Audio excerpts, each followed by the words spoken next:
One of the most common questions related to psychic vampirism, aside from am I a vampire, is how do I feed?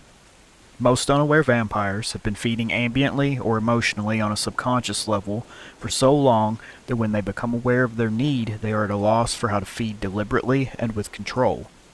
This guide is my attempt at giving a starting point for the newly awakened. Think of it as Energy Feeding 101. Before I get down to it, I would like to ask you to take a moment to like the video and subscribe to the channel.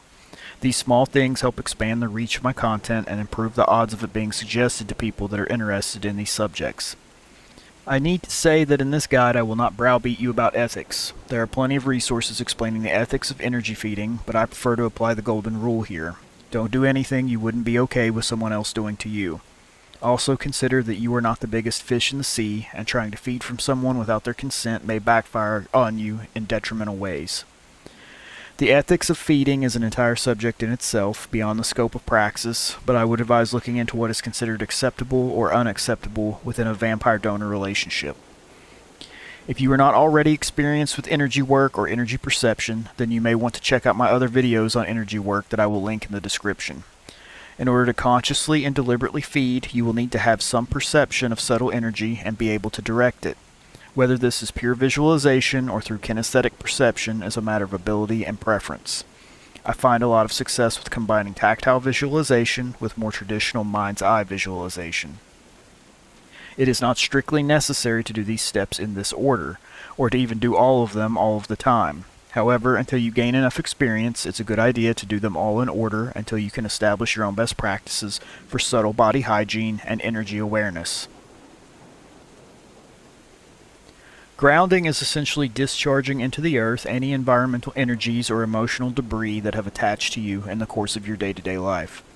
Any emotions clinging to you from interacting with others or anything you've picked up from the environment that is not your own can be grounded.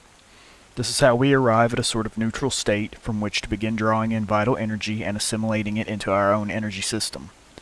Practical methods for grounding vary, but a very basic one is to relax by breathing deeply and becoming aware of your energy body and the aura that surrounds you. Feel this energy and then feel your connection with the earth. Being barefoot for this is helpful, but not necessary. Allow any energy or emotions that are not your own to flow out with your exhale and into the ground. You should have a sensation of weight or burden coming off of your energy field and flowing into the earth.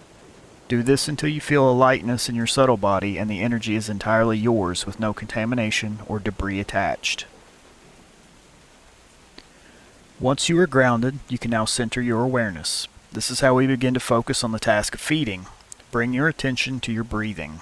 Breathe deeply, inhaling and exhaling completely.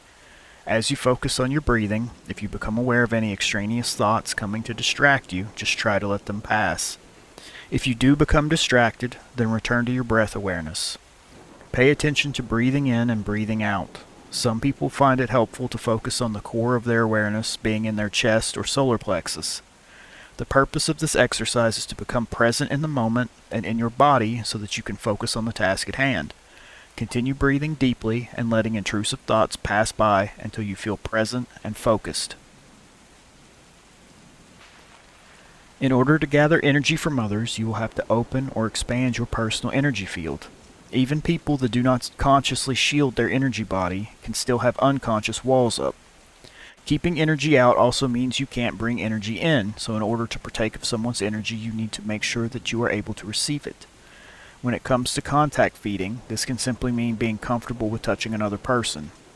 If we're doing ambient feeding or distance feeding, then we may have to actually lower or modify any energy shielding in place.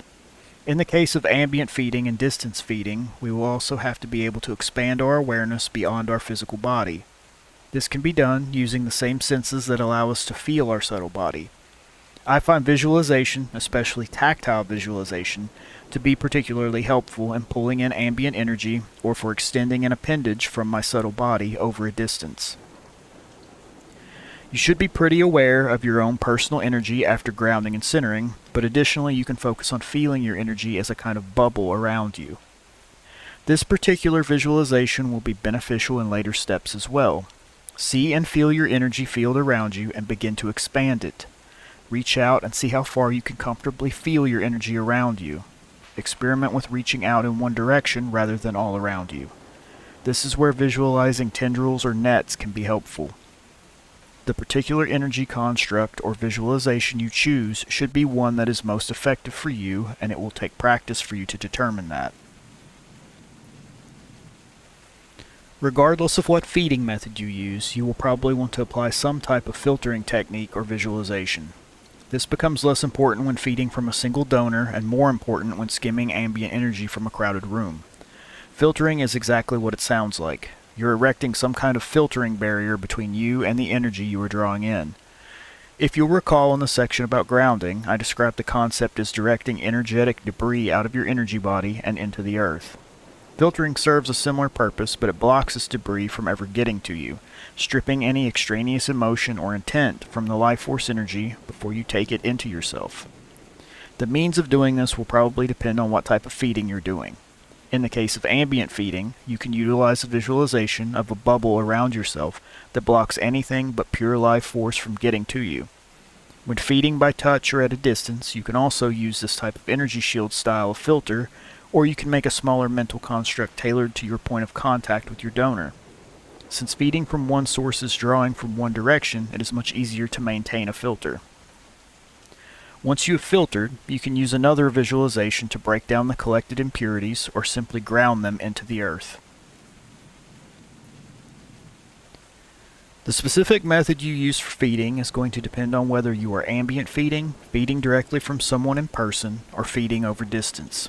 In the case of ambient feeding, it is less invasive, but you will want to pay more attention to filtering. In the case of in-person or distance feeding from a specific person, this is less of a concern because you are only dealing with a single source rather than the accumulated energy of multiple people. It is also much easier to filter from a single source than from a crowd or environment. A method for ambient feeding is simple pore breathing. See the energy of the crowd as a kind of cloud or mist hanging over it.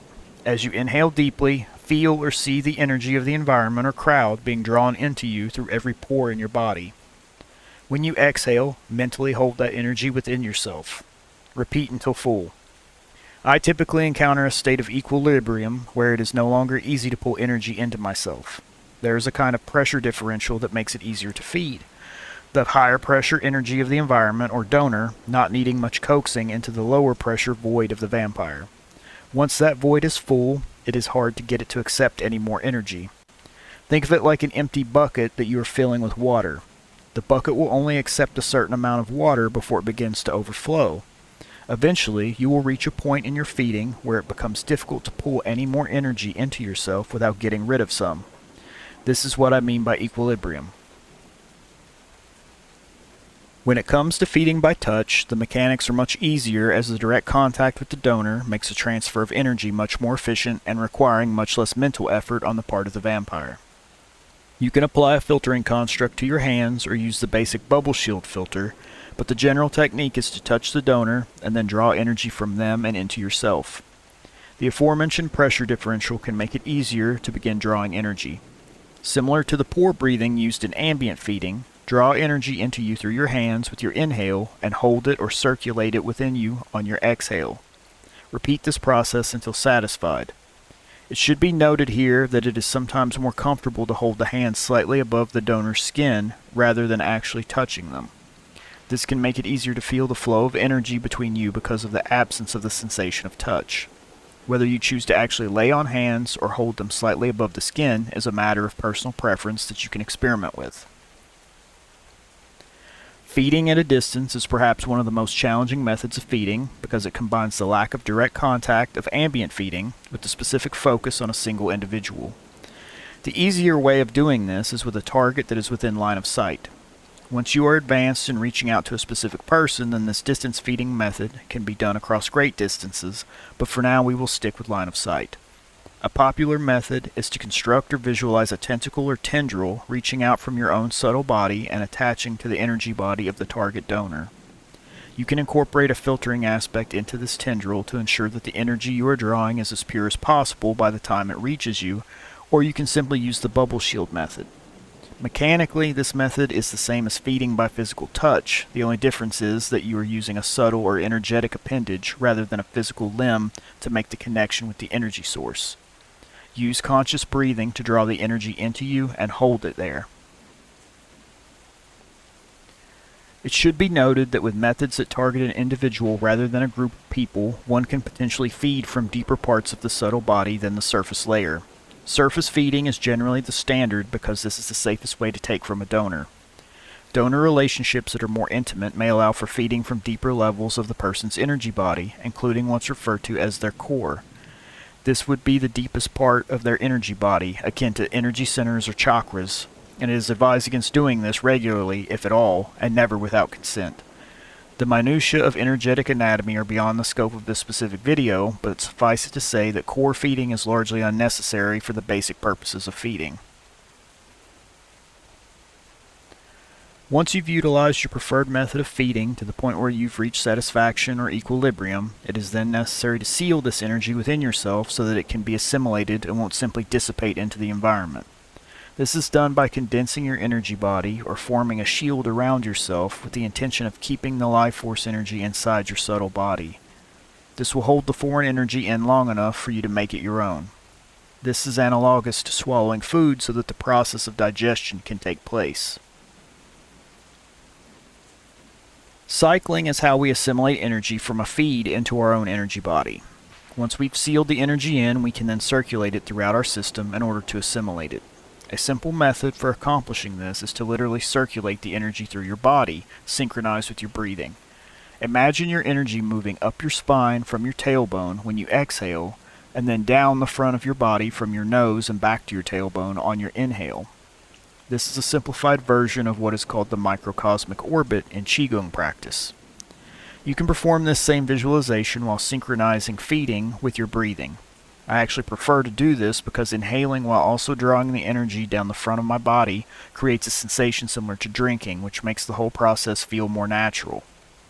Circulating the energy in this way, and your energy in general, will refine it into something of higher quality. You may notice that the practice of cycling alone may mean you have less hunger and need to feed less often because you're increasing the quality of the energy you already have. This has been a somewhat abbreviated version of one methodology of feeding for psychic vampires. Each section could potentially be expanded into its own video. If you are already experienced with psychic or magical practice or energy work, you will find these steps to be easier than someone that has no experience at all, and for this reason I would recommend that everyone supplement their understanding of the methods presented here with other resources. The topics of energy work, psychic senses, and vampiric feeding are massive in scope, and not something I could completely condense into a relatively short how-to video. If you have specific questions or would like a follow-up video on any of the topics I cover here, then please leave a comment. Hopefully this video helps you in some way. There is more vampirism content to come. Thank you for watching.